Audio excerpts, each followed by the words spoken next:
Maybe the best way to start, other than thanking you for the opportunity to meet these people, however briefly and provisionally, is to open it up to questions. Who's got a question? Come on, surely somebody must. It must just be the light in my eyes that I can't see any. People, yes, hit. So you call yourself Libros Schmibros. Now, is that an homage to the Jewish population that used to live there before the Second World War? It is indeed. In fact, my grandparents made up two of that Jewish population in Boyle Heights. And in fact, if you ask members of my family living to this day, how many Jews used to live in Boyle Heights, how Jewish was Boyle Heights, they will tell you, to a person, it's 100% Jewish. Boyle Heights was completely Jewish, which is what they themselves would call a Bubba Misa, an old wives' tale. Boyle Heights, if you look at the records, was at most 70% Jewish, probably closer to 40%. Boyle Heights was, and the census bears this out, the most diverse neighborhood in Los Angeles. And there's a reason for that. There was something called restrictive covenants, which probably a lot of you recognize. Restrictive covenants said that only certain kinds of people, certain races of people, could live in certain neighborhoods. And everybody else had to live someplace else. And one of the few places that had no restrictive covenants that would let anybody in, and that became a kind of catch basin for people who weren't allowed to live, say, the other side of Western Avenue, was Boyle Heights. So Boyle Heights was always Jewish, but also Mexican-American and African-American. And you remember Willie Davis? Willie Davis, oh God, you're hurting me. Willie Davis used to hold down center field for the Los Angeles Dodgers. The most graceful athlete I've ever seen. They used to call him Three Dog. He went to Roosevelt High School in Boyle Heights. African-American guy. There was a large population of what are called Molokhan, Russian Molokhans, which was a sort of splinter sect of Christianity that hightailed it out of Russia when it seemed like a good idea.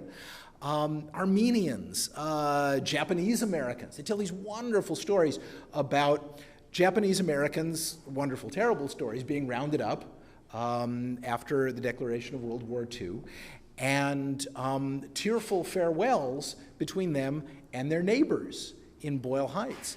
There were Jewish families that watered the flower boxes and tended meticulously the houses left behind by Japanese families for 4 years until they came back from Manzanar or Hart Mountain or one of these internment camps, and the houses were as if they had never left.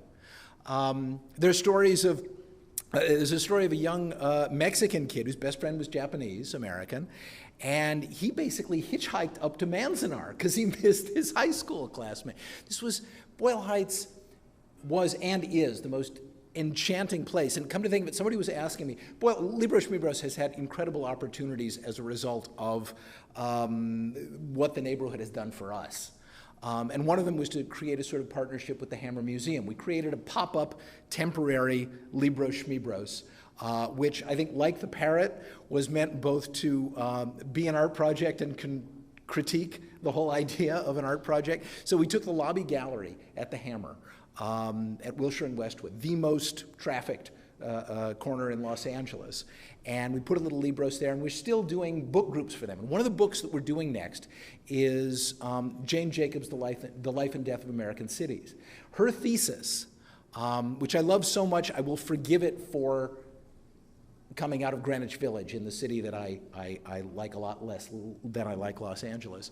Her thesis is that a thriving neighborhood is identified by its walkability, by its mom and pop shops, by retail on the ground floor and apartments overhead. And while she was thinking of Greenwich Village, if you read her book, and I encourage you all to do that and then come to the Hammer and talk about it with us, if you read her book, it is Boyle Heights to a T.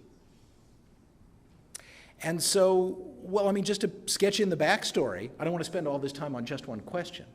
To sketch in the backstory, I used to be a professional book critic. I was the book critic for the San Francisco Chronicle for 7 years. Still do it from time to time. Writing a book review of the new Thomas Pynchon novel for Publishers Weekly right now. So not in my head, but these days. I came to Los Angeles, my hometown, after having been not just in San Francisco working for the Chronicle, but in Washington, D.C., where I was the director of literature for the National Endowment for the Arts. Came home, landed in Boyle Heights only because I'm a transit geek. And I'd ridden the red line and the blue line the first day they ran, but the gold line I was out of town for. So I rode the gold line, landed in Boyle Heights, home of my grandparents, and I just completely fell for it because it's so human scaled. You can run half a dozen errands in an hour. You don't have to drive a car. Not that I don't like driving cars, but not all the time. You don't have to set foot in a chain store. So I just fell for it. And like 3 weeks after I moved to Boyle Heights, a sign went up outside the public library saying that they were going to be closing Mondays. So here I am, professional book critic, lifelong reader, sitting on a pile of like 6,000, 8,000, 9,000 books, and I'm in a neighborhood that's about to have even less access to books than it did to begin with, which wasn't a lot. So I thought, what could I do? Could I open the doors on all these books? Could I salvage a bunch of shelves from Acres of Books, which since 1934 had been selling them in Long Beach and was finally going out of business, alas. And you know, because I couldn't think of a reason why not, and because I had a name. That was when I knew I was going to do it. Names are powerful. And because Paper or Plastic with a K was taken, I thought I had a name, and I knew I had a name when I told my ex-wife, and she thought it was funny, and she has a great laugh. So I figured I would call it, as you asked. You thought I forgot the question, didn't you? Libros, which is of course Spanish for books. Schmibros, which can sometimes take some explaining in Boyle Heights, but it is a Yiddish way of, you know, sort of making something seem less intimidating. Put Schma on the front of it, and say it again. So Libros Schmibros opened on July the 19th, 2010. I didn't know if anybody was going to show up. It's just as well more people didn't show up because I had an assignment on half an hour's notice to review the season premiere of Mad Men for The Hollywood Reporter, so I had to hang a sign out front saying back in 2 hours. After working for weeks and weeks and weeks to get the door open, I had to close it, then I opened it again. Guy from down the block runs a wonderful dining establishment called Un Solo Sol, brought a platter of quesadillas. I'd known him for like a week. I hadn't asked him, he just did it. And so people showed up. A few friends I used to know showed up. A few neighbors that I'd gotten to know. A few more neighbors who looked in and saw that it looked like something was going on, and there were a bunch of books, so why not? And it just kind of took off.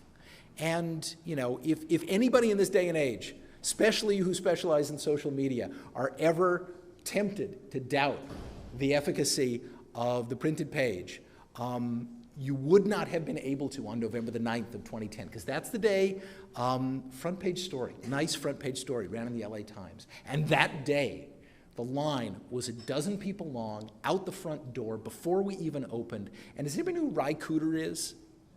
Great, yeah, great musician, native son of Los Angeles, wrote a great record about Chavez Ravine and the Dodgers, loves this city.